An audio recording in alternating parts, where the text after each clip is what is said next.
உங்களுக்கு ரொம்ப நாளாக படுத்து தூக்கம் வரல. நான் படுத்துட்டேன். பட் ஒரு 20 minutes, half an hour, even 1 hour 2 hours கூட ஆகுது, தூக்கம் வர மாட்டேங்குது அப்படிங்கிறவங்களாம் நீங்கள் அப்போ இந்த டிப்ஸை நீங்கள் ஃபாலோ பண்ணி பாருங்கள்.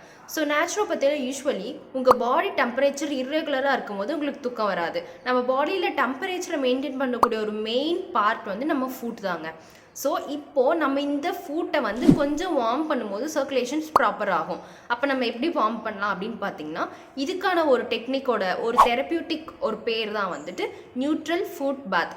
ஈவன் ஆம்பாத்து கூட நீங்கள் அப்ளை பண்ணிக்கலாம். ஸோ நியூட்ரல் ஃபுட் பாத் எப்படி ரெடி பண்ணோன்னா, ரொம்ப ஹீட்டும் இல்லாமல் ரொம்ப கோல்டும் இல்லாமல் ஒரு நியூட்ரல் டெம்பரேச்சர் இருக்க ஒரு மிதமான சூடு இருக்க தண்ணியை நீங்கள் ரெடி பண்ணி வச்சுக்கணும். இதை ஒரு டப்பில் ஃபில் பண்ணி காலு கீழே வச்சுக்கோங்க. காலை அந்த தண்ணியில் 20 மினிட்ஸ் நீங்கள் வைக்கணும். இது தூங்குறதுக்கு முன்னாடி நீங்கள் ப்ராக்டிஸ் பண்ணணும். ஸோ இதை ப்ராக்டிஸ் பண்ணிவிட்டு நீங்கள் படுத்து பாருங்கள், உங்களுக்கு ப்ராப்பரான தூக்கம் வரும். இந்த மாதிரி நீங்கள் ரெகுலராக ப்ராக்டிஸ் பண்ணும்போது உங்கள் அந்த லேட் ஆகுதுல்ல உங்கள் தூக்கம், அது கொஞ்சம் கொஞ்சமாக உங்கள் எபிசோட்ஸ் கம்மியாகிட்டே வரும். தேங்க்யூ.